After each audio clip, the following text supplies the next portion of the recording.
नमः संभवाय च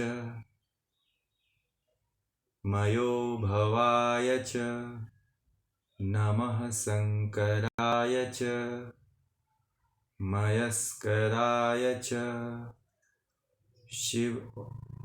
नमः शिवाय च शिवतराय च।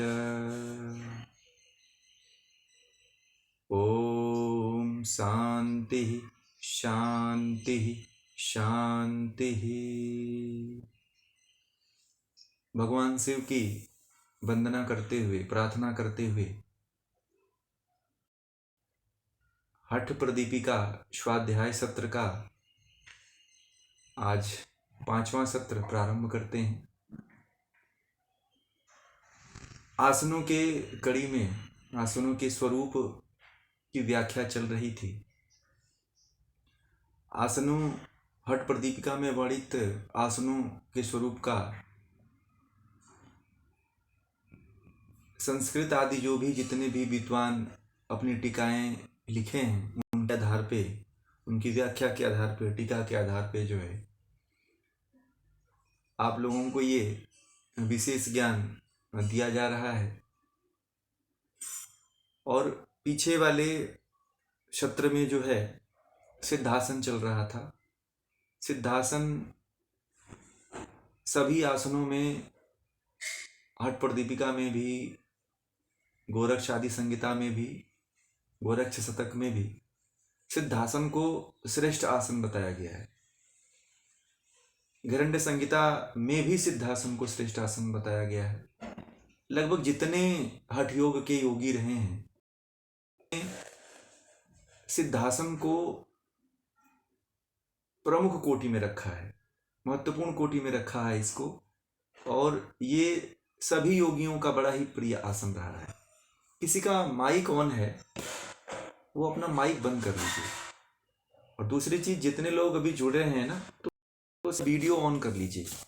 ऐसा ग्रुप में निर्देश था। जो संस्था मोक्ष फाउंडेशन संस्था है तो उनका एक नियम है कि सभी लोग वीडियो ऑन करके रखें। कोई समस्या है, कोई परेशानी है तो आप लोग नहीं कर सकते हैं, बाकी आप लोग सभी लोग प्रत्यक्ष रहें, वीडियो ऑन कर लीजिए तो अच्छा रहेगा आप लोगों के लिए भी और देखने में भी आप लोगों को सहज रहेगा। तो सिद्धासन में हमने 36 श्लोकों को पढ़ लिया था। 36वें श्लोक में सिद्धासन का 36वां श्लोक हो गया था। अब हम 37वें श्लोक के माध्यम से पढ़ते हैं। देखिए, जो कई लोगों ने ये बात हमसे कही थी कि बहुत इसमें जल्दी जल्दी की प्रक्रिया कुछ लोग मतलब कह रहे थे। तो जल्दी जल्दी का तात्पर्य हमारा ये है कि ज्ञान ऐसा होना चाहिए कि ज्ञान आप ऐसा लें कि फिर दोबारा आपको न पढ़ना पड़े, दोबारा आपको कहीं किताब खोल के ना देखना पड़े। आप जब पढ़ें थोड़ा सा किताब अगर आपको उसका पूरा सार समझ में आ जाए, पूरा यथार्थ जो रूप में है वह पूरा समझ में आ जाए। इसलिए जो भी ये इस ग्रंथ को पढ़ाने की प्रक्रिया चल रही है वो सार रूप में चल रही है, विस्तार रूप में चल रही है। बहुत सी ऐसी तैयारियां चल रही हैं जहाँ पे केवल जानकारी दी जाती है कि ये फलां जगह ये चीज़ है, फिर इस चीज़ पे है, जैसे नेट है, जीआरएफ आदि में। तो उस तरह से हमारी मतलब पढ़ाई नहीं है। हमारा जो पढ़ाई हम कर रहे हैं, जो अध्ययन स्वाध्याय कर रहे हैं, वह पूरा विस्तारित रूप में है। इसमें कुछ बचेगा नहीं आपका कि आपको भविष्य में फिर उसके लिए कहीं इधर उधर भटकना पड़े। इसमें कुछ भी नहीं बचेगा। तो अभी हम प्रारंभ करते हैं 37वें श्लोक में। थोड़ा जल्दी जल्दी करेंगे इसको आज। एतत् सिद्धासनम, आप लोगों के पास अगर पुस्तक है तो उस पुस्तक पे देखते रहेंगे। हठ प्रदीपिका जो स्वात्माराम की है, जो कैवल्य धाम से प्रकाशित होती है, उस पुस्तक में देखें 37वां जो श्लोक है। एतत् सिद्धासनम प्राहुरन्ये ब्रजरासनम विदुः मुक्तासनम बदन्ते के प्राहुर गुप्तासनम परे। कह रहे हैं कि इसे सिद्धासन कहते हैं, इसे दूसरे लोग वज्रासन कहते हैं, कुछ लोग इसे मुक्तासन कहते हैं और दूसरे लोग गुप्तासन कहते हैं। तो एक मिनट, उनका भी कॉल आ रहा है। हाँ जी बोलिए। वही पुराना लिंक है, पुराना लिंक। हाँ ओके। तो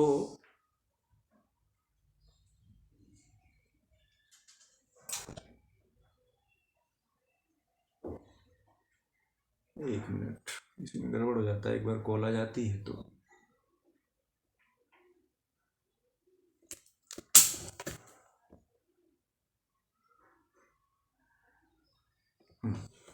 चलो,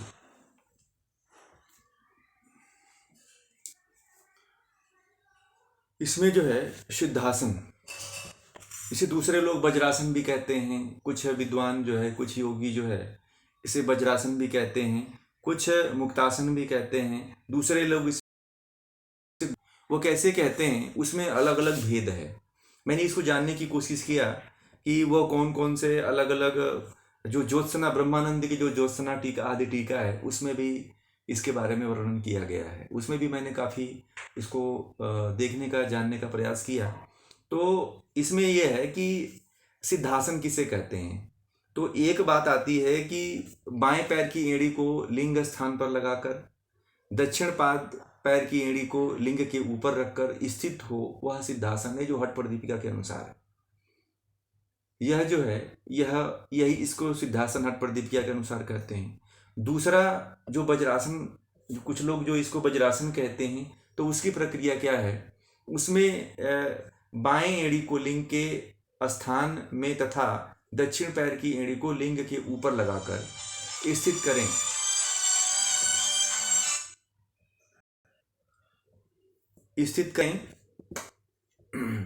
वह जो है वज्रासन है। इसमें देखिए वज्रासन, इसमें थोड़ा सा अंतर है, वज्रासन कौन है, कौन सा आसन और किसको कहते हैं, उसमें आप लोग थोड़ा सा ध्यान देंगे कि जो बाएं पैर की जो एड़ी है वह लिंग के स्थान पे रखना है, लिंग के स्थान पे, और दाएं पैर की जो एड़ी है लिंग के ऊपर रखना है। यानी कि एक जो बायां पैर है वह एड़ी, बाईं एड़ी जो है मूलाधार चक्र के पास रखना है, और दूसरा जो है हमारा जो उपस्थ वाला भाग है उसके ऊपर रखना है। तो उसको भी वज्रासन कहा है। कहीं कहीं पे सिद्धासन को वज्रासन भी कहते हैं, ये ध्यान रखिएगा कि सिद्धासन को वज्रासन के नाम से भी जानते हैं लोग, क्योंकि उसमें वज्र नाड़ी पे दबाव पड़ता है, इसलिए वज्रासन कहते हैं।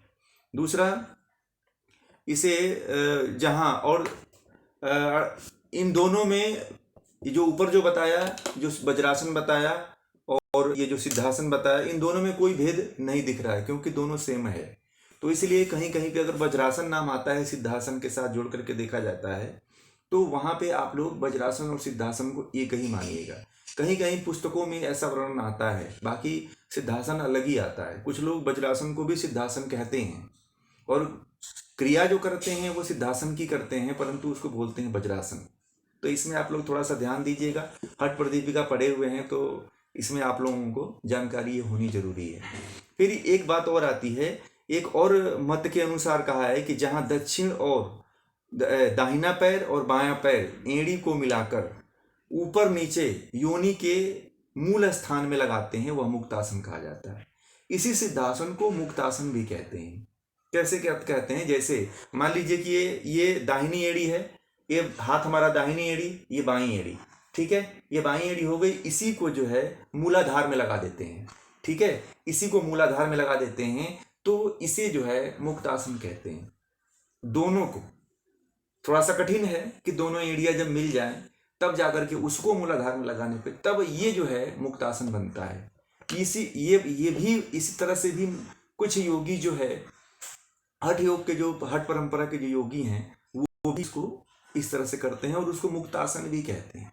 इसी सिद्धासन को, यह है सिद्धासन ही, करने की प्रक्रिया अलग है परंतु इसको मुक्तासन आदि नामों से जाना जाता है।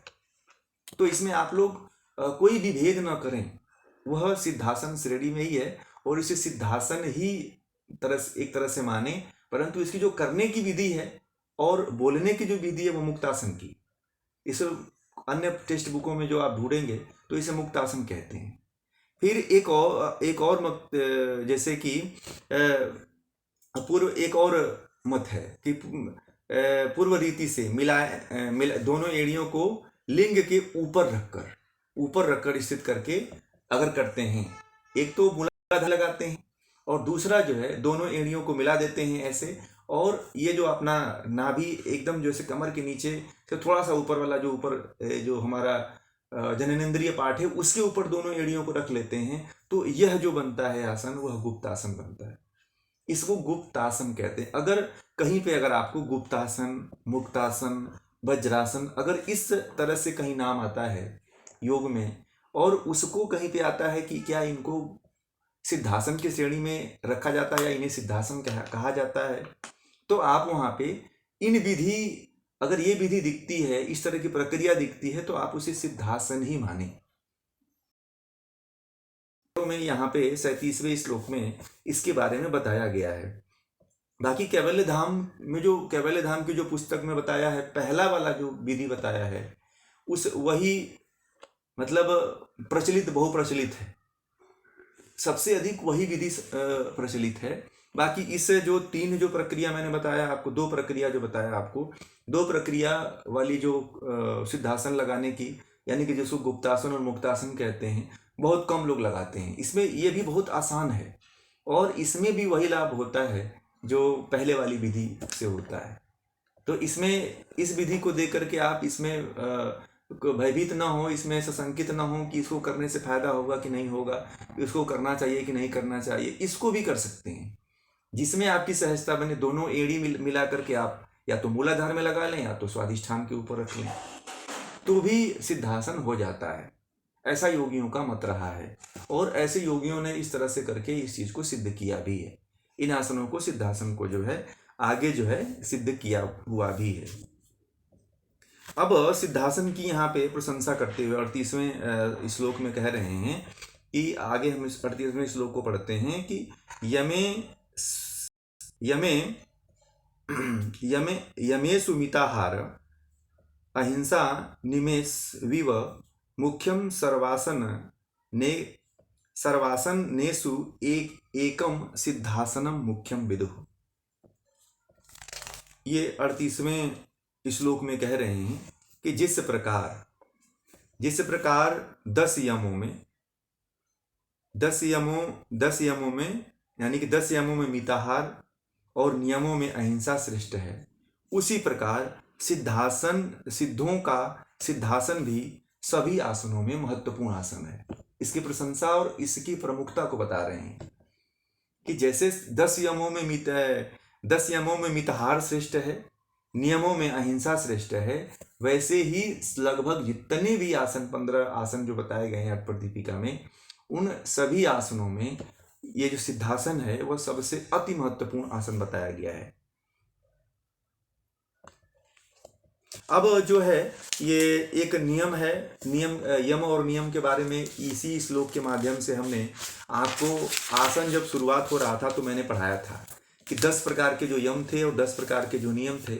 नियम वाला प्रकरण हमें भेजना भी रह गया है, मैं किसी दिन भेज दूंगा आप लोगों को, वो चीज़ है। तो एक हमारे पुस्तक का अंश है, तो मैं उसको एक दिन आप लोगों को भेजूंगा। नियम वाला जो विषय था, 10 नियम थे। तो जो 10 नियम है, 10 यम और नियमों का यहाँ पे वर्णन नहीं करेंगे क्योंकि पीछे इसके बारे में कर चुके हैं, तो इसको आप लोग वहाँ से जान लीजिएगा। और उसमें क्या, इसका प्रशंसा यही है कि 15 आसन में जो है सबसे श्रेष्ठ आसन यही है।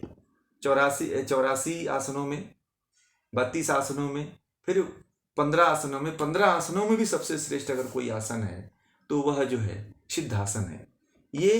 ये बात जो है स्वात्माराम कह रहे हैं, परंतु स्वात्माराम भी ये नाथ परंपरा से और मत्स्येंद्र नाथ परंपरा से और भगवान शिव से परंपरा चली आ रही है, वहां से जान करके इस चीज को बता रहे हैं, वहां से सिद्ध करके इस चीज को बता रहे हैं। यह अपने मन से नहीं कह रहे हैं, ये क्योंकि ये भगवान शिव से परंपरा चली आ रही है, वहां से ये परंपरा चल करके आई है और उस चीज कर रहे हैं। भगवान शिव को भी देखा जाता है अधिकांशतः कि वो भी जो है सिद्धासन आदि आसनों में ही अपनी साधना तप, और बहुत सी जो उनकी मूर्तियां मिलती हैं भगवान शिव की, वो सिद्धासन में अधिकांशतः मिलती है। जितने भी नाथ परंपरा के योगी हैं उन सभी योगियों की जो मूर्तियां आपको देखने को मिलेगी वह सिद्धासन आदि में सबसे ज़्यादा मिलती है। आप कहीं अगर घूमने अब जाते हैं जहाँ पे नाथ योगियों का, जहाँ पे संग्रहालय है, जहाँ पे अवशेष मिलते हैं, तो गुवाहाटी जो असम आदि क्षेत्र हैं वहाँ पे अगर जाएंगे तो जो नाथ योगियों की एक बहुत सी श्रृंखला मिलती है। वेस्ट बंगाल में जाएंगे तो नाथ योगियों की एक परंपरा मिलती है जो भित्ति चित्रों पे मिलती है, जहाँ पे आप देखेंगे तो सिद्धासन में वो अवशेष देखने को मिल जाते हैं। तो वहाँ से आप ये समझ सकते हैं कि सिद्धासन कितना महत्वपूर्ण आसन था, और उसको हठ प्रदीपिका में भी बताया गया है। फिर आगे हम 39वें श्लोक, चतुर सीति पीठेषु सिद्धमेव सदाभ्यसेत द्वासप्तति सहस्राणाम नाड़ी नाम मलशोधनम, यानी कि उन 84 आसनों में, जो भी आगे बात आप सु कह रहे थे, उन 84 आसनों में केवल सिद्धासन ही सदाभ्यास करने योग्य है, क्योंकि इससे शरीर के 72,000 नाड़ियों का शोधन होता है। इससे जो है 72,000 नाड़ियों की शुद्धि होती है इस आसन से। बाकी और कोई आसन नहीं है। एक तो कहा गया है कि प्राणायाम से जो है, प्राणायाम से नाड़ी की शुद्धि होती है, वह नाड़ी शोधन प्राणायाम से।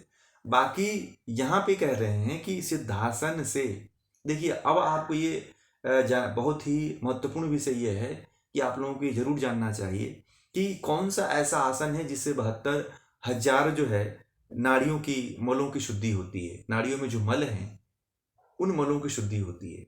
तो कौन से आसन के बारे में आप बताएंगे? तो वह सिद्धासन है। सिद्धासन ऐसा आसन है, मात्र एक यूनिक आसन है जिससे 72,000 नाड़ियों की शुद्धि होती है। कोई ऐसा आसन आपने अभी तक नहीं पढ़ा होगा कि कभी आसन से भी शरीर नाड़ियों की शुद्धि होती है। आपने सभी लोग यही जानते हैं और यही करते चले आए हैं कि नाड़ी शोधन प्राणायाम कर लो, अनुलोम विलोम कर प्राणायाम कर लो, उससे 72 करोड़ नाड़ियों की शुद्धि होती है। परंतु यहाँ पे स्वात्माराम आदि जो हैं वह कह रहे हैं कि इस आसन से जो है 72,000 नाड़ियों में जो मल है उसकी शुद्धि होती है। यह मात्र एकल आसन है, ये कहीं नहीं मिलता है। अन्य किसी भी आसन में आप देख लीजिए कि इतना प्रभावकारी कोई आसन नहीं है। इसीलिए ये आसन जो है मुझे लगता है कि सभी योगियों का प्रिय रहा। सभी योगियों का, लगभग जितने भी योगी हुए हैं अब तक, उन सभी योगियों का सबसे प्रिय आसन रहा। आप जितने भी खुदाई होते हैं हड़प्पा संस्कृति आदि में, मोहनजोदड़ो आदि की खुदाई में जितने भी हड्डियों के अवशेष मिलते हैं वो सारे के सारे कंकाल सिद्धासन में ही मिलते हैं योगियों के। तो आप इसे अनुमान लगा सकते हैं कितना प्रभावकारी है, कितना ये महत्वपूर्ण है हमारे शरीर के लिए, कुंडलिनी जागरण के लिए और आत्म साक्षात्कार के लिए। इस आसन में स्थिर होना बहुत जरूरी है। अब कुछ लोगों के मन में ये प्रश्न आता है, एक बात मैं कहूंगा कि कुछ लोगों के मन में ये बात आती है कि आसन में बैठे ही क्यों, आसन क्यों करें। तो आसन इसलिए करना चाहिए कि मैं एक उदाहरण देना चाहता हूं कि लगभग सभी के घरों में जो है डिश एंटीना लगा हुआ है। आप देखे होंगे कि एक विशेष स्थिति में, विशेष दिशा में, विशेष डायवर्जन में उसको जब जो रहता है सेट करने वाला, डिश एंटीना वाला, तो वो एक विशेष स्थिति में, एक विशेष दिशा में ही सेट करता है, तभी जा करके हमारे टीवी पे वो चित्र आता है। बाकी अगर किसी दूसरी दिशा में वो करता है तो वो चित्र नहीं दिखाई देता है, टीवी पे वो नहीं पकड़ता है। इसी तरह हमारे शरीर में जो कुंडलिनी है वह विशेष स्थिति में ही जागृत होती है। अगर उसे स्थिरता नहीं दिया गया, उसे विशेष स्थिति में स्थिर नहीं किया गया, विशेष आसन में विशेष स्थिति में उसे स्थिर नहीं किया गया, तब तक हमारे अंदर की जो शक्ति है वह जागृत नहीं होती है। हम समझते हैं कि हम क्यों नहीं योग की सिद्धियां प्राप्त कर लेते हैं, हम क्यों नहीं आसन को सिद्ध कर लेते हैं, परंतु एक दिशा में, एक विशेष स्थिति में बने रहना अति आवश्यक है। जब तक आप बनते नहीं हैं तब तक आप उस चीज को नहीं सिद्ध कर पाएंगे, कितना भी प्रयास कर लीजिए। इसीलिए योगियों ने कहा कि स्थिरता जरूरी है। स्थिरता नहीं रहेगी तब तक आप उस जो ईश्वरीय कनेक्शन है उससे आप नहीं कनेक्ट हो पाओगे। और जब तक ईश्वर की कृपा नहीं होती है तब तक कोई भी हमारे जीवन में परिवर्तन नहीं होता है। हम ये सोचते हैं कि ये स्वतः होता है, ये स्वतः नहीं होता है। कहीं ना कहीं एक कोई ना कोई एक ऐसी अदृश्य शक्ति है जो हमारे पीछे से, हमारे बैक साइड से वर्क करती है हमारे ऊपर। तो ये आसनों का विशेष सिद्धासन के रूप में जो उसकी विशेषता बताए हैं स्वात्माराम ने, वह इस श्लोक में रहा। फिर आगे है 40वां जो श्लोक है उसके बारे में पढ़ेंगे। आत्मध्यायी मिताहारी यावद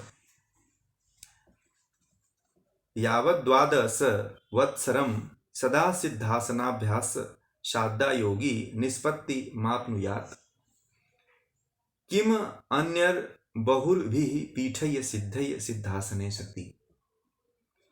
इसमें 40वें में कह रहे हैं कि आत्मा का ध्यान करता, जो आत्मा का ध्यान करता है वह करने वाला और मिताहारी होकर 12 वर्ष पर्यंत, कहते हैं कि 12 वर्ष पर्यंत सदैव सिद्धासन का अभ्यास करने से योगी योग की सिद्धि को प्राप्त होता है। और अभ्य योगे के यानी कि इस आसन के अभ्यास बिना ही केवल सिद्धासन के अभ्यास, जो जितने भी आसन हैं, जितने भी पीछे आपको आसन बताए गए, उन अभ्यास के बिना केवल आप सिद्धासन के अभ्यास से सभी तरह की सिद्धियों को प्राप्त कर सकते हैं। उसके लिए अन्य बहुत तरह के आसन करने की आवश्यकता नहीं पड़ती है। केवल आप सिद्धासन का अभ्यास करते हैं, केवल एक ही आसन का अगर अभ्यास आप करते हैं तो वह चीज आपको प्राप्त हो जाती है। कितनी बड़ी बात कह दिया कि हम लोग जब अभ्यास करने जाते हैं तो आधे घंटे में, 40 मिनट में करीब 40, 20, 25, 30, कुछ लोग 100, कुछ लोग 50, कुछ लोग 70 आसनों का अभ्यास कर लेते हैं। तो कहते हैं कि उन आसनों से विशेष कोई लाभ नहीं प्राप्त होता है। स्वात्माराम जी कह रहे हैं कि केवल आप सिद्धासन कर लो और वो अपने जीवन में 12 वर्ष तक उसका अभ्यास कर लो। आप 12 वर्ष तक उसकी आप साधना कर लो तो फिर देखो आपको अन्य आसनों की आवश्यकता नहीं पड़ेगी। केवल जो है सिद्धासन से ही आपको सब कुछ सिद्ध हो जाएगा। परंतु वो कैसे होगा? वह तभी होगा जो मिताहारी रहेगा। मिताहारी अगर नहीं है, अधिक भोजन करने वाला है, मिताहार के बारे में आगे इसके बाद बताएंगे कि मिताहार क्या है। मिताहार एक अन्य अलग विषय है। तो अगर कोई मिताहार रह करके सिद्धासन का अभ्यास नहीं करता है तो वह सिद्धासन को नहीं सिद्ध कर पाएगा। और दूसरी चीज, आत्मा का चिंतन करने वाला व्यक्ति चाहिए, आत्मा को जानने वाला जिज्ञासु होना चाहिए, तब जाकर के वह सिद्धासन को सिद्ध कर सकता है। इसमें कुछ कंडीशन है कि वो तो एक तो दूसरा मिताहारी होना चाहिए, सतत अभ्यास करने वाला चाहिए सिद्धासन का। ये नहीं कि आज अभ्यास किया, दूसरे दिन छोड़ दिया, तीसरे दिन छोड़ दिया, चौथे दिन किया, 5वें दिन छोड़ दिया, 6वें दिन किया, 7वें दिन छोड़ दिया। इस तरह से जो अगर अनियमितता पूर्वक कोई आसन सिद्धासन का अभ्यास करता है तो उसको सिद्धासन सिद्ध नहीं होता है। ये विशेष ध्यान देने की आवश्यकता है कि जब तक निरंतरता नहीं बनेगी तब तक ये आसन सिद्ध नहीं होगा। उसमें भी आत्मा का चिंतन करने वाला व्यक्ति चाहिए, आत्मा को जानने वाला व्यक्ति चाहिए, आत्मा को साक्षात्कार करने की जिज्ञासा वाला योगी चाहिए, मिताहारी होना चाहिए। ये नहीं कि अच्छा भोजन बना तो खूब भरपेट दबा लिए, फिर पैर फैला करके सोए, तो फिर ये नहीं सिद्ध होने वाला है। इसमें तो नियम हो गया, नियमबद्ध होना पड़ेगा आपको और मिताहार का पालन करना पड़ेगा, तभी जाके 12 वर्ष के बाद ये आसन सिद्ध होगा। कहते हैं कि सभी आसनों की आवश्यकता नहीं, केवल इसी आसन से सब कुछ आपको पूर्ण हो जाएगा। ये 40वें श्लोक में कह रहे हैं। फिर आगे कह रहे हैं कि प्राणानीले सावधाने बद्धे केवल कुंभके उत्पद्यते निरायासात स्वयं में वोन्मणि कला। अब ये देखिए, बहुत अच्छी बात इसमें कहा उन्होंने कि उन्मणि कला व्यक्ति को प्राप्त हो जाए, स्वतः उन्मणि कला उन्मनी जो विद्या है, उन्मनी जो एक कला है, वह स्वयं उसके अंदर, योगी के अंदर उत्पन्न हो जाती है। इसे इस श्लोक में कह रहे हैं। तो वो कह रहे हैं कि जब प्राण वायु नियंत्रित हो, केवल कुंभक की अवस्था प्राप्त हो जाए, तब अब अनायास ही उन्मनी कला स्वयं उत्पन्न हो जाती है। इसमें ऐसा कह रहे हैं कि इसमें जो है प्राणवायु जब नियंत्रित हो, केवल कुंभक की अवस्था प्राप्त हो जाए। अब इसमें देखिए, ये सिद्धासन जब आप लगाएं तो इसमें कुंभक भी लगाना पड़ेगा आपको। जैसे इसमें कहा कि केवल सिद्धासन में बैठने से ही नहीं होगा, अब इसमें बात यहाँ पे आ गई है। वो कहते हैं कि प्राणवायु को नियंत्रित करने के लिए कुंभक की आवश्यकता पड़ती है, तो उसमें आपको कुंभक भी सिद्ध करना पड़ेगा। केवल आप सिद्धासन में बैठ गए 12 वर्षों तक तो आप उसको नहीं सिद्ध कर पाएंगे, क्योंकि मन है और इंद्रियां हैं, वो तो उनका काम है विषयों की तरफ दौड़ लगाना। इसके लिए जो है अपने विषयों की तरफ इंद्रियां न दौड़ें, इसके लिए आपको कुंभक आदि का अभ्यास करना पड़ेगा। तो कुंभक आपको प्राणवायु को नियंत्रित करने, जब प्राणवायु नियंत्रित होता है तभी मन नियंत्रित होता है, ये भी ध्यान दीजिए। तो उसमें कुंभक करना अति आवश्यक है। जैसे हिरण्य संहिता में बताया गया है कि जितने भी आसन करते हैं, लगभग सभी आसनों मुद्राओं में जो है कुंभक आदि का वर्णन आता है। इसमें भी स्वात्माराम जी ने कुंभक की अवस्था को प्राप्त करने की बात कहते हैं कि जब कुंभक की अवस्था को योगी जब प्राप्त कर लेता है, यानी कि कुंभक करना है सिद्धासन में, ध्यान रखिएगा। अब यहाँ से ये बात शुरू होती है कि जब ये सिद्धासन आप लगाएंगे तो केवल सिद्धासन में बैठे ही नहीं रहना है, इसमें बैठ करके कुंभक भी करना है। और दूसरी चीज आगे कह रहे हैं कि उन्मनी कला कैसे उत्पन्न होती है। उन्मनी कला किसको कहते हैं? उन्मनी जो नासा के अग्रभाग पे जो ध्यान को केंद्रित करते हैं, उसी को उन्मनी कहते हैं, उन्मनी कला कहते हैं।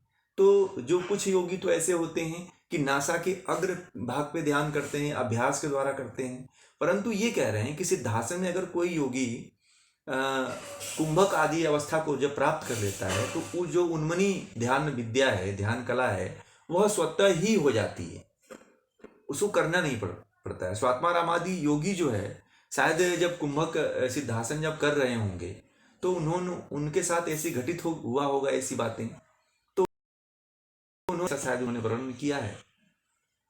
हिरण्य संहिता आदि ऋषियों ने तो ये कहा है कि आपको जब सिद्धासन में बैठे तो नासा के अग्रभाग के या भूमध्य के अग्रभाग पे आपको ध्यान को केंद्रित करना है, प्राण वहां पे मन को केंद्रित करना है।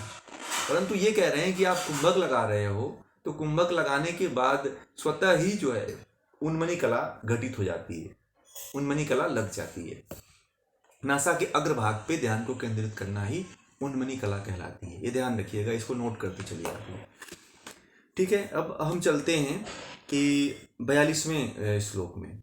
तो तथैक अस्मिन् नेव दृढ़े बद्धे सिद्धासने सदा बंध त्रय नायासात स्वयं में वो उपजायते।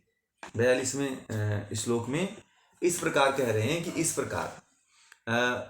इस प्रकार एक सिद्धासन ही दृढ़ता पूर्वक सिद्ध हो जाने पर अनायास ही तीनों बंध भी लग जाते हैं। अब देखिए, एक तो उन्मनी कला की बात कहे कि सिद्धासन के सिद्ध होने के बाद जो है उन्मनी कला स्वतः लग जाती है। दूसरी बात ये कह रहे हैं स्वात्माराम जी कि अगर कोई सिद्धासन कोई साधक करता है, सिद्धासन को दृढ़ता पूर्वक अगर दृढ़ प्रतिज्ञ होकर के सिद्ध करता है, तो जो है अनायास ही तीनों बंध लग जाते हैं, फिर तीनों बंध लगाना नहीं पड़ता है। कुछ लोग, हम लोग जो है जब अभ्यास करते हैं तो तीनों बंध लगाने की कोशिश करते हैं। जब हम कुंभक करने जाते हैं तो जालंधर बंध लगाते हैं, उड़ान बंध लगाते हैं, मूल बंध लगाते हैं, तीनों बंध लगाने का प्रयास करते हैं। परंतु ये स्वात्माराम जी कह रहे हैं कि अगर कोई सिद्धासन सिद्ध कर लेता है, सिद्धासन को दृढ़ता पूर्वक सिद्ध करता है, तो तीनों बंध जो है त्रय बंध जो है, तीनों बंध जो है स्वतः ही लग जाते हैं। इसमें लगाना नहीं पड़ता है, स्वतः ही लग जाता है।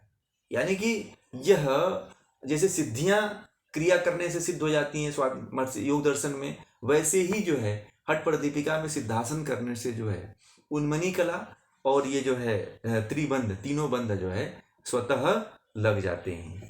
अब आगे तीन बंद के बारे में आप लोगों को पता ही होगा, जालंधर बंद, मूल बंद, उड्डयन बंद। आप सभी लोगों को पता है ये तीनों बंद। अगर नहीं पता है तो आगे इसके बारे में मुद्रा प्रकरण में इसके बारे में विस्तार से बताएंगे आप लोगों को। फिर जो है अब हम चलते हैं 43वें श्लोक में। नासा नाम सिद्ध सदृशम न कुंभ केवलोपमः न खेचरी समा मुद्रा न नाद सदृशे सो लयः।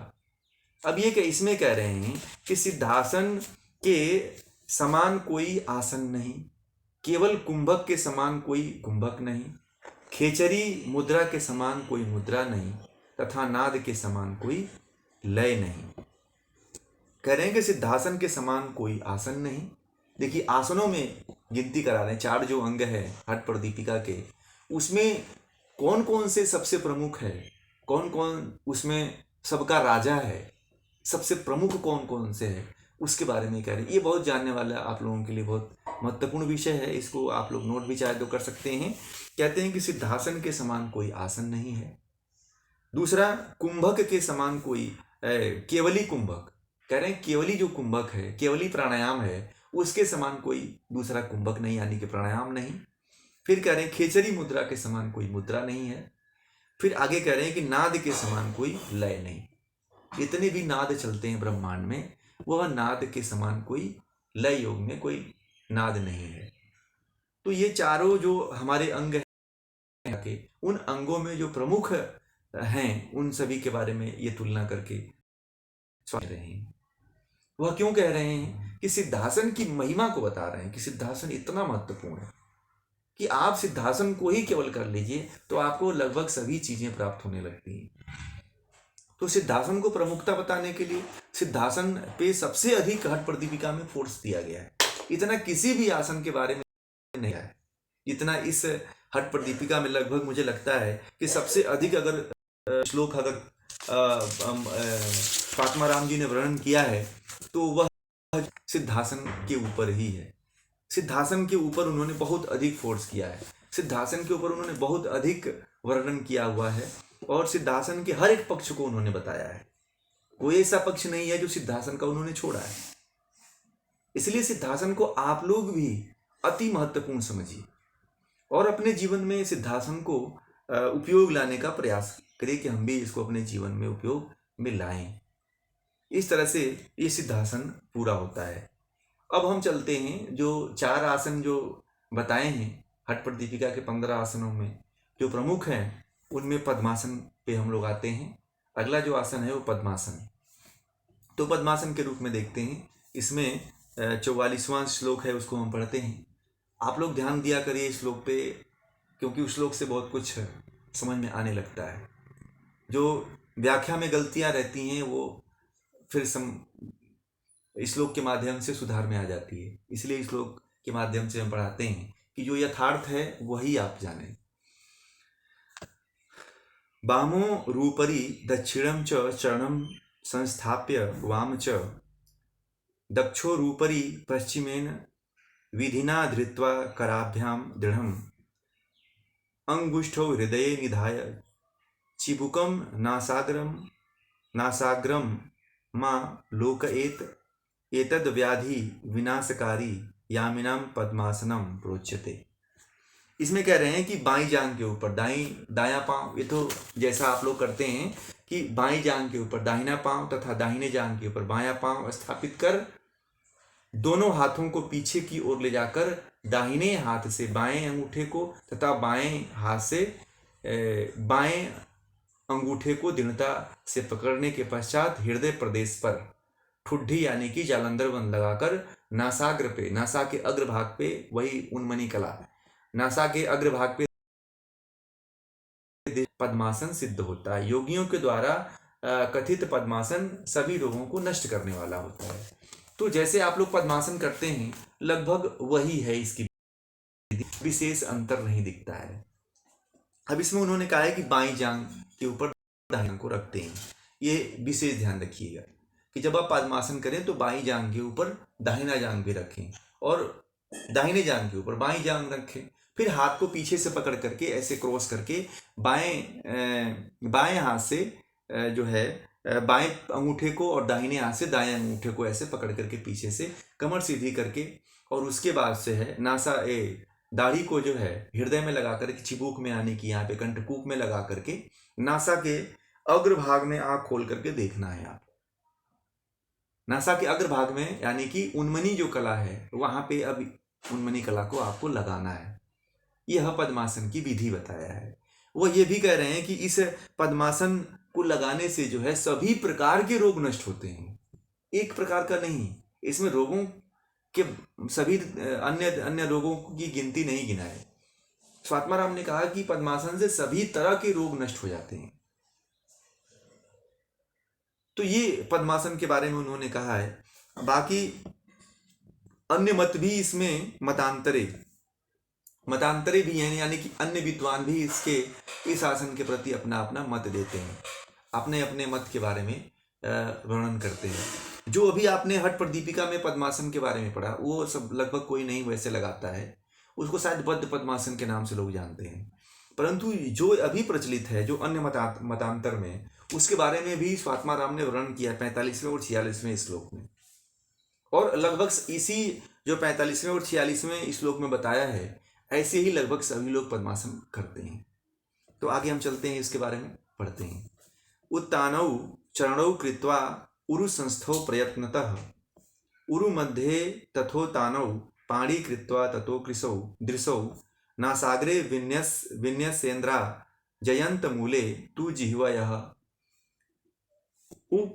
उत्तभ्यम चिबुकम वक्षस्य उत्थाप्य पौनम शनैः।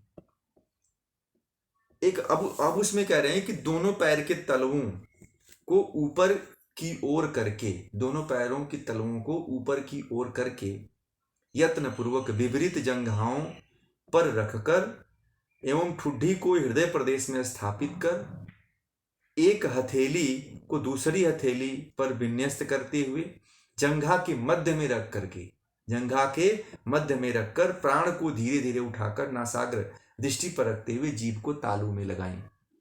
यानी कि इसमें कह रहे हैं कि जो विधि आप लोग जानते हैं, दोनों पैरों को तलवों के ऊपर, दोनों पैरों को कहाँ रखना है, तलवे के ऊपर रखना है। तलवों के ऊपर करके यत्न पूर्वक विपरीत जंघाओं के ऊपर रख करके ठुड्डी के मध्य प्रदेश में स्थापित करना है। जालंधर बंद लगाना है। जालंधर बंद लगाने के बाद जो है उसके बाद जो है इसमें उन्मनी मुद्रा, उन्मनी कला जो है वो भी लगानी है। और उस दूसरी चीज उन्होंने खेचरी मुद्रा भी लगाने की बात कही है। जिह्वा को मोड़ करके तालू के ऊपर लगाना है। ठीक है, तो इस तरह से भी पद्मासन की एक अलग मत इसमें बताया गया है। और आगे फिर हम इसके बारे में ज़्यादा नहीं बात करेंगे क्योंकि इसमें कुछ है नहीं, बाकी इसकी विधि ही है। फिर हम 47वें श्लोक में चलते हैं। उसमें कहते हैं कि इदम पद्मासनम प्रोक्तम सर्व व्याधि विनाशनम दुर्लभम केनापि धीमता लभ्यते भुवि। अब इसमें कहते हैं कि इसे पद्मासन कहते हैं, जो आप लोग अभी ऊपर पढ़े हैं।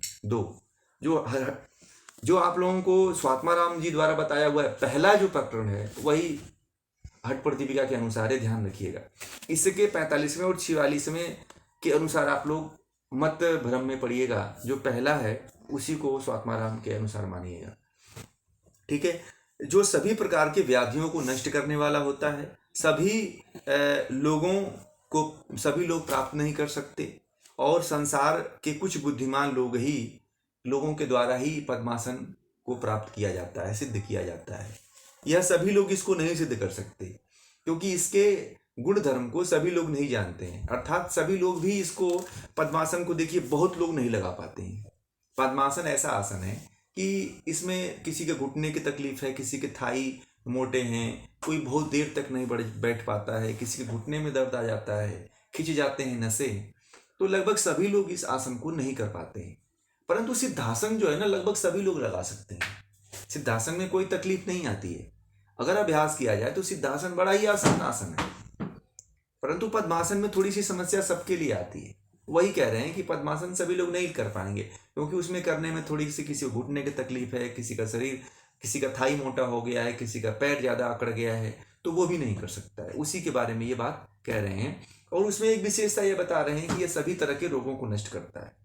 मोटापा आदि रोगों को भी दूर करता है, और भी जो शरीर में अन्य व्याधियां हैं उनको भी दूर करता है जो स्वस्थ हैं। परंतु जो बीमारियां हैं, जिनको घुटने आदि हड्डी आदि के रोग हैं, उनमें थोड़ी सी समस्या आएगी शुरुआती दौर में, और धीरे धीरे वो भी अभ्यास करेंगे तो अभ्यस्त हो जाते हैं, ऐसा नहीं है, ठीक होने लगता है जो आदि व्याधि रोग है। फिर आगे जो है हम आगे चलते हैं। अब पद्मासन के बारे में ये कह रहे हैं कि मत्स्येंद्र आदि जो योगी हुए हैं उनका क्या मत है पद्मासन के बारे में।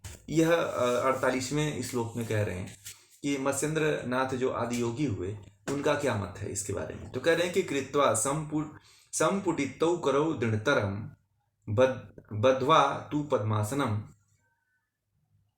गाढ़ं वक्षसि सन्निधाय चिबुकं ध्यायंश्च तच्चेतसि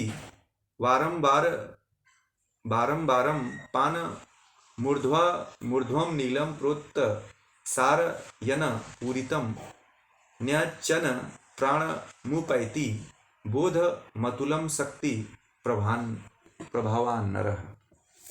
यानी कि इसमें कह रहे हैं 48वें श्लोक में कि दृढ़तापूर्वक पद्मासन लगाकर दोनों हाथों को संपुटित करके, दोनों हाथों को ऐसे संपुटित कर ठुड्डी को छाती में भली प्रकार लगाकर, ये मत्स्येंद्र आदि का मत है, लगाकर जालंधर बंद कर बार बार अपान वायु को ऊपर उठाएं, नीचे वाले भाग को, यानी कि मूल बंद लगाएंगे, यानी मूल बंद लगाइए, बार बार जो है अपान वायु को यानी कि मूल बंद लगाइए। ऊपर अपान वायु को खींचने का तात्पर्य जब आए आपको तो समझिए कि मूल बंद, सिंपल भाषा में मूल बंद लगाइए। मूल बंद लगाकर अंदर किए हुए प्राण को नीचे ले जाकर अर्थात अपान से मिलाकर एकमात्र परब्रह्म पर ध्यान लगाते हुए साधक शक्ति के प्रभाव से अनुपम ज्ञान प्राप्त करता है। देखिए ये पद्मासन में जो है आध्यात्मिक लाभ बता रहे हैं मत्स्येंद्र नाथ जी कि पद्मासन भी कोई ऐसा वैसा आसन नहीं है, इसमें भी कुंडलिनी आदि का जागरण किया होता है, और कहा भी जाता है कि पद्मासन में कुंडलिनी शक्ति का जागृत होता है पद्मासन से। इसके लाभ में बहुत लोग बताते भी हैं, परंतु ये जो मत्स्येंद्र आदिनाथ जो योगी हुए हैं वो ये कहते हैं कि यहाँ पे जालंधर बंद लगाते हैं और मूल बंद लगा करके, और प्राण और अपान को मिलाने का प्रयत्न करते हैं इस पद्मासन में, और जो है ब्रह्म पे ध्यान लगाते हैं, जिससे जो है अनुपम ज्ञान की प्राप्ति होती है, जिसकी कोई तुलना न हो, इस तरह का ज्ञान, अद्भुत ज्ञान, जिसे या कह सकते हैं कि विवेक की प्राप्ति होती है, विवेक ख्याति की प्राप्ति होती है, एक तरह से ऐसे भी इसको समझ सकते हैं। बाकी जो है अन्य जो ग्रंथ हैं उसमें भी इसके बारे में बहुत से वर्णन मिलते हैं। तो योग में अगर जानना चाहते हैं तो एक तरह से विवेक की ख्याति के बाद जो है साधक को अनुपम ज्ञान और विशेष ज्ञान की प्राप्ति होती है। तो विवेक ख्याति एक तरह से समझ लीजिए कि अद्भुत ज्ञान योगी को प्राप्त होता है इसके माध्यम से, ठीक है ना। फिर ये उसमें जो है इसके बारे में कह रहे हैं कि पद्मासने स्थितो योगी नाड़ी द्वारेण परिपूरितम मारुतम धारयेदस्तु स मुक्तो नात्रम संशयः। यानी कि पद्मासन में स्थित जो योगी नाड़ी यानी कि नाक के द्वारा पूरित वायु को रोकता है वह मुक्त है, इसमें कोई संदेह नहीं। यानी कि पद्मासन में बैठने के बाद केवल आप जो है केवल बैठने से कुछ नहीं होगा, बंद लगाने से कुछ नहीं होगा, आपको इसमें कुंभक भी लगाना पड़ेगा। यानी कि उसमें ये कह रहे हैं कि नाक के द्वारा पूरित वायु को रोकता है, यानी कि नाड़ी द्वारेण पूरितम मरुतम धारयेदस्तु मुक्तुम नात्रम संशय। यानी कि आपको जब नाड़ियों की यानी कि नाक के द्वारा जो है प्राण को लेकर के कुंभक करना पड़ेगा, तब जाकर के जो है आपको मुक्ति की प्राप्ति हो जाती है। कहते हैं कि वो मुक्त अत्र मुक्त, यानी कि वो मुक्त है, इसमें कोई संदेह नहीं। यानी कि पद्मासन में जाने के बाद जो है बंद आदि लगाने, बंद तभी लगाए जब प्राणवायु को लेकर के बंद लगाए तो वह उसे विशेष प्रकार का ज्ञान उपलब्ध होता है, आत्मा का साक्षात्कार होता है। उसके बाद वो कह रहे हैं कि मुक्त अवस्था प्राप्त हो जाती है। यानी कि केवल पद्मासन से मुक्ति नहीं मिलने वाली है, परंतु एक वो है कि जो अज्ञानता है वो अज्ञानता आदि से मुक्त हो जाता है। विवेक विशेष तरह का जो उसे अनुपम ज्ञान की प्राप्त होती है, यानी कि विवेक ख्याति प्राप्त हो जाती है। शायद पद्मासन जो है आपको संप्रजात समाधि तक लेके जा सकता है, समाधि तक पहुंचा सकता है, परंतु पूर्ण समाधि प्राप्त नहीं करा पाता है। पूर्ण समाधि प्राप्त करने के लिए मुद्रा आदि जो नादानुसंधान है, समाधि के जो प्रकरण है, उसमें आपको गुजरना पड़ेगा उससे, तभी ये चीज संभव हो पाता है। मुक्त का मतलब ये नहीं कि आप मुक्त हो गए, जो विषय आदि हैं उनसे आप मुक्त हो पाते हैं, बाकी और कोई ऐसा विशेष उपलब्धि नहीं प्राप्त होती है। मुक्त का ये ही तात्पर्य आप समझिए, ठीक है। फिर अब अगला जो आसन है वह तीसरा जो आसन जो 4 आसनों में वह है सिंहासन। तो सिंहासन में, सिंहासन के सूत्र श्लोक में देखते हैं क्या बताए हैं। गुल्फौ च वृषणस्याधः सीवन्याः पार्श्वयोः विच्छेत दक्षिणे सव्य गुल्फम तु दक्ष गुल्फम तु सव्यके। यानी कि ये कह रहे हैं कि दोनों एड़ी, यानी कि इसमें कह रहे हैं कि दोनों एड़ियों अंडकोशों के नीचे सीवनी के दोनों और बाईं एड़ी को दक्षिण पार्श्व के तथा दाईं एड़ी को बाएं पार्श्व में लगाएं। यही जो है, यानी कि ऐसे इसको कह सकते हैं कि दोनों एड़ी को अंडकोशों के नीचे सिवनी के दोनों ओर, स्वात्माराम के अनुसार हम बता रहे हैं कि एड़ी के दक्षिण पार्श्व में तथा दाईं एड़ी को बाम पार्श्व में लगाएं। जैसे आप एक तरह से सीधे बैठ के या पंजे के ऊपर जो है, पंजे के ऊपर बैठते हैं, पंजे को ऐसे क्रॉस करके उसको जब हम इसके प्रयोगात्मक सत्र जब बताएंगे तो उसमें आपको इसके बारे में इसका प्रयोगात्मक सत्र में इसको दिखाएंगे कि किस तरह से इसको लगाना है। तो दोनों एड़ियों को अंडकोशों के नीचे रखते हैं और सिवनी के दोनों मध्य में एड़ियों को रख करके दक्षिण पार्श्व के ऊपर बायां, ये एक तरह से समझिए कि सिद्धासन में जिस तरह से मूलाधार पे दबाव पड़ता है उस तरह से इसमें भी मूलाधार पे दबाव पड़ता है, यानी कि वज्रनाड़ी पे प्रभाव पड़ता है। और ये भी जो है उसी कोटि का है आसन, लगभग इसको एक नाम दे दिया गया है। बाकी मैंने अन्य पुस्तकों में भी इसको देखने का प्रयास किया, तो हठयोग के अन्य जो पुस्तकें हैं, जो शायद ये प्रचलित नई पुस्तकें हैं, उन पुस्तकों में भी शायद सिद्धासन की कोटि में, जैसे उसमें आपको 3-4 लक्षण बताया सिद्धासन में, वैसे ही सिद्धासन की कोटि में भी इसको सिंहासन आदि को समझना चाहिए। सिंहासन नाम भले से है, परंतु ये जो एड़ियों को मोड़ करके और जो है इसमें इस तरह से बैठते हैं, कमर सीधी करके बैठते हैं, ठीक है ना, सिंह की तरह मुंह खोल करके इसमें बैठते हैं। बाकी आगे देखते हैं क्या है।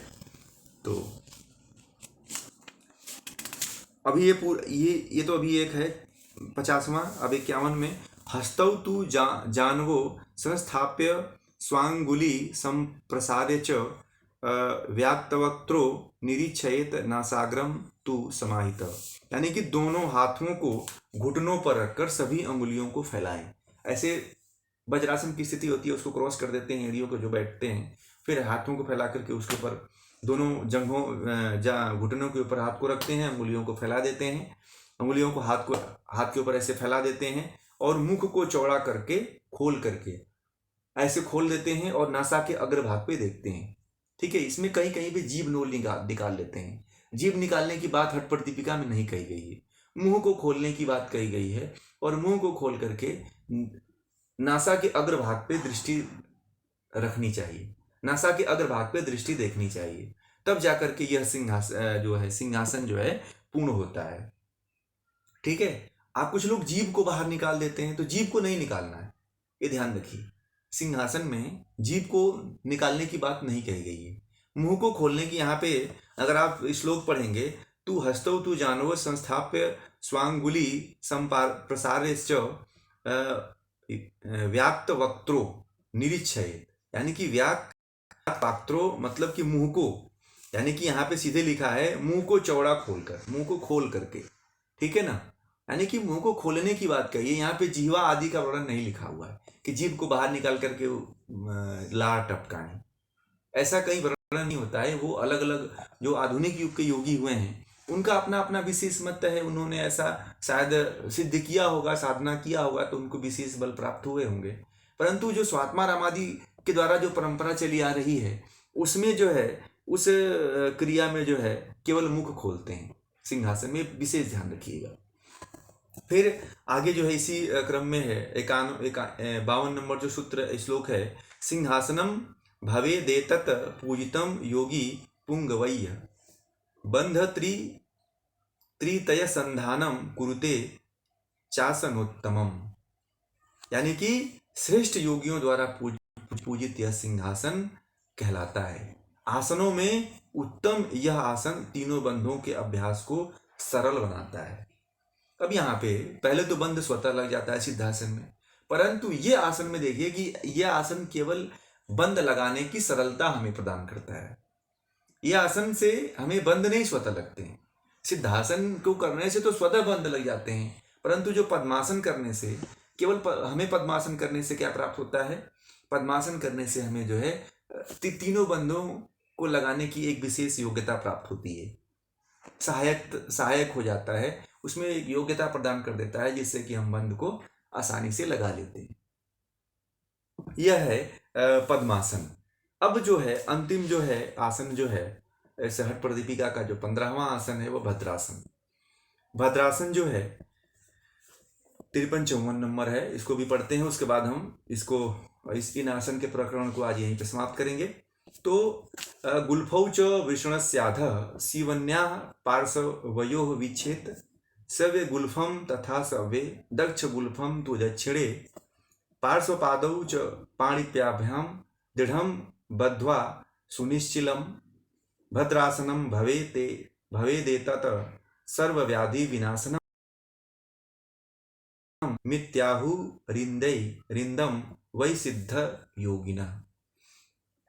इसमें कहा है कि दोनों एड़ियों को अंडकोशों के नीचे सीवनी यानी कि जो मूलाधार वाला भाग है, सीवनी के पार्श्व में रखें। बाईं एड़ी को सीवनी के बाएं भाग में तथा दाईं एड़ी को सीवनी के दाहिने भाग में रखकर दोनों पांवों के अग्रभाग को अच्छी प्रकार से पकड़ लें। पकड़कर स्थिर रहें। यह सभी व्याधियों को नाश करने वाला भद्रासन है। देखिए जितने भी आसन हैं, जैसे सिद्धासन से पद्मासन से सभी व्याधियों का नाश होता है, उस तरह से ये भद्रासन से भी सभी रोगों का नाश होता है। सिद्ध योगी इसी को गोरक्षासन कहते हैं। गोरक्षासन लगभग सभी लोग लगा लेते हैं और गोरक्षासन बड़ा आसान आसन है, इसमें विधि भी दिया हुआ है। तो इस विधि से आप लोग जैसा ये विधि दिया हुआ है इस विधि से करेंगे। अब शेष जो है इसका प्रयोगात्मक आदि जो सत्र होंगे तो उसमें हम बताएंगे इसको। देखिए जैसे ये जितने आसन हैं लगभग सभी आसन जो हैं सिद्धासन के ही उद्देश्य को पूरा करते हैं। जो चारों आसन हैं यानी कि मूलाधार और स्वादिष्ठान जो दो चक्र हैं, इस पे ही दबाव देने की प्रक्रिया एक तरह से है, विशेष तरह से जो चारों आसनों में वर्णन की गई। बाकी इसके बारे में आगे कह रहे हैं कि इसकी महिमा आदि के बारे में जो बात कही गई है उसके बारे में हम देख लें। तो इसमें यह है कि एव मासन बंधेषु योगिंद्रो विगत श्रमः अभ्यसेनाड़ी का शुद्धि मुद्रा दिव पवन क्रियायाम। यानी कि इस प्रकार आसनादि के अभ्यास से थकान दूर हो जाने के बाद उत्तम साधक नाड़ी शुद्धि तथा मुद्रा आदि प्राण की क्रिया का अभ्यास करे। यानी कि देखिए अब जो सभी तरह के जो